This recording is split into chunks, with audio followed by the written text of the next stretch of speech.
Hello friends, good evening. मैं भुवनेश्वर और आपके लिए लेकर आया हूँ एक न्यू टॉपिक। कल जैसा कि हम बात कर रहे थे पेरिफेरल वैस्कुलर डिजीज़ के बारे में, तो उसी टॉपिक को हम कंटिन्यू करेंगे। और उसमें हम जो most common peripheral vascular disease हैं, जैसे कि varicose vein, deep vein thrombosis, Raynaud disease, Buerger disease, intermittent claudication और बहुत सारे हैं। तो इन सब के बारे में हम एक एक करके डिस्कस करेंगे। तो आज के लेक्चर में हम दो डिजीज के बारे में डिस्कस करेंगे। पहला जो हमारी वेरिकोज वेन है और दूसरा डीप वेन थ्रोम्बोसिस। पहला अगर हम वेरिकोज वेन की बात करें तो वेरिकोज वेन को हम क्रॉनिक वीनस इनसफिशियंसी के नाम से भी जानते हैं और वीनस अल्सर भी बोलते हैं। जो हमारी वेरिकोज वेन है, इसमें क्या होता है कि जो हमारी वेन्स होती हैं, कोई भी वेन्स होती है बॉडी में, जितनी भी वेन्स हैं उनमें क्या होता है कि वाल्व पाया जाता है। वाल्व क्या होता है, ब्लड के बैक फ्लो को रोकता है।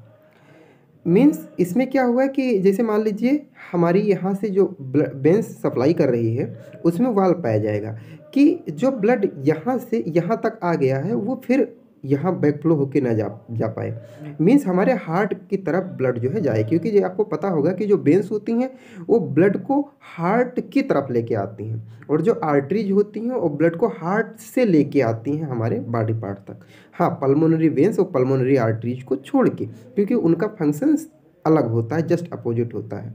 जो पल्मोनरी वेंस होती है वो हमारे ऑक्सीजनेटेड ब्लड को लेके जाती है कहाँ तक, हार्ट तक।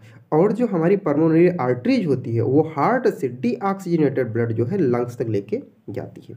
तो वो तो एक्सेप्शन है, पर जो नॉर्मल वेंस होती हैं वो हमारे ब्लड को बॉडी पार्ट से हमारे हार्ट तक लेके जाती हैं। तो इसमें क्या होता है, जब किसी को वेरिकोज वेन की प्रॉब्लम होती है तो उसमें जो वेन्स में वाल्व प्रेजेंट होते हैं, जैसे कि हमने बताया, तो वो डैमेज हो जाते हैं। डैमेज होने की वजह से क्या होगा कि जो ब्लड का फ्लो है वो नहीं हो पाएगा, ब्लड का कलेक्शन होने लगेगा।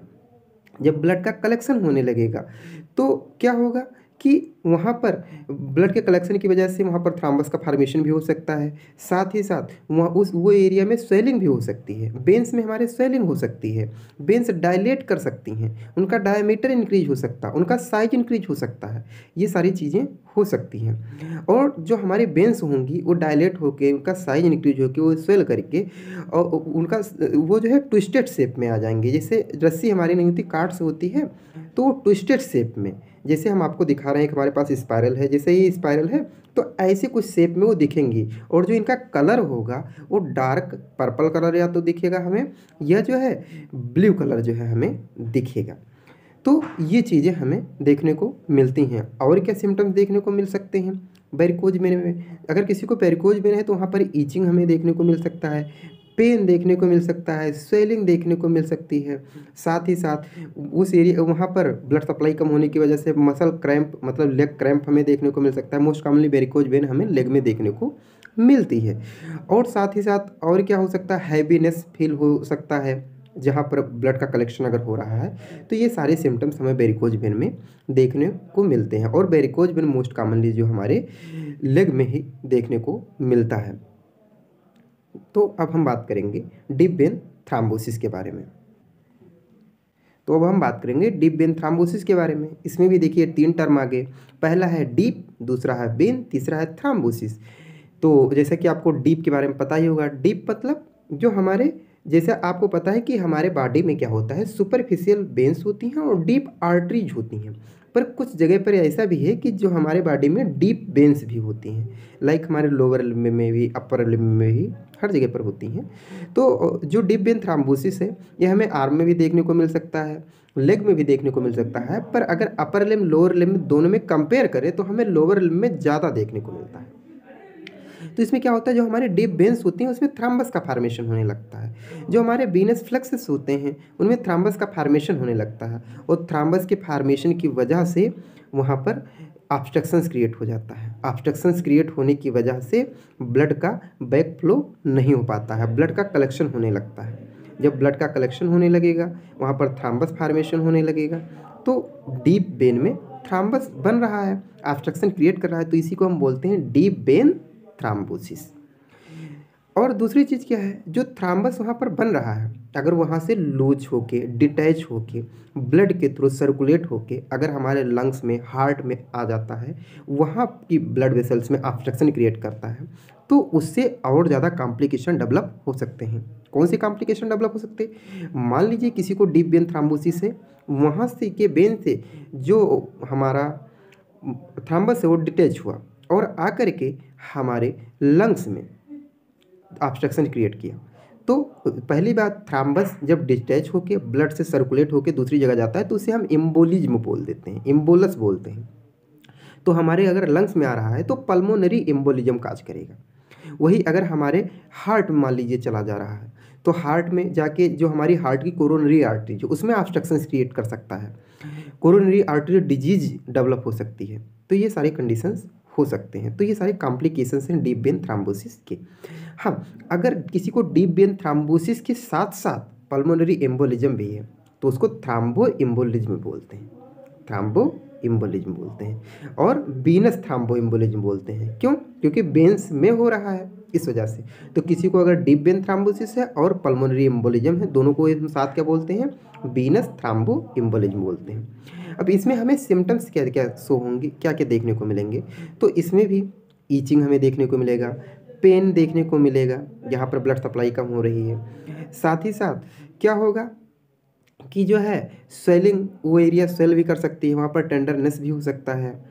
तो ये सारे सिम्टम्स हमें देखने को मिल सकते हैं, हैवी भी फील हो सकता है ये चीज़ें। अब हमने अभी 2 डिजीज़ की बात की थी, एक वेरिकोज वेन और एक जो है हम डीप वेन थ्राम्बोसिस। ये दोनों हमारे मोस्ट कॉमनली लेग में देखने को मिलती हैं, मीन्स लोअर एक्सट्रीमिटीज में देखने को मिलती हैं। तो ये उन पर्सन में ज़्यादा देखने को मिलती हैं जो बहुत देर तक स्टैंड पोजीशन में रहते हैं, मीन्स जो अपना पोजीशन नहीं चेंज करते। तो ऐसी कंडीशन में क्या होता है कि अगर किसी को अगर डीप वेन थ्राम्बोसिस से वेरिकोज वेन है तो जब वो स्टैंडिंग पोजीशन में रहेंगे, मीन्स ऐसी पोजीशन में कि जो जिसमें क्या होगा कि ब्लड का जो बैक फ्लो है हार्ट तक जाने में उसमें समस्या आ रही हो, तो उस कंडीशन में क्या होगा, उनको पेन फील होगा, पेन ज़्यादा होगा। लेकिन जैसे ही अपने पैर को वो दूसरे डायरेक्शन में ले जाएंगे जिससे कि वहाँ से ब्लड जो रुका हुआ था उसका फ्लो हो सके, तो उनका जो है पेन रिलीफ हो जाएगा। तो इसीलिए जो जिन पेशेंट को इमोबिलाइज ज़्यादा रहते हैं, मीन्स मान लीजिए किसी को स्पाइनल कार्ड इंजरी हुई या स्ट्रोक का पेशेंट है तो इमोबिलाइज रहेगा, तो उसमें लोअर लिम्ब का मूवमेंट नहीं होगा अगर, तो उसमें ज़्यादा चांसेस होते हैं डेवलप होने के, जो रेस्टिंग कंडीशन में ज़्यादातर होते हैं उनमें।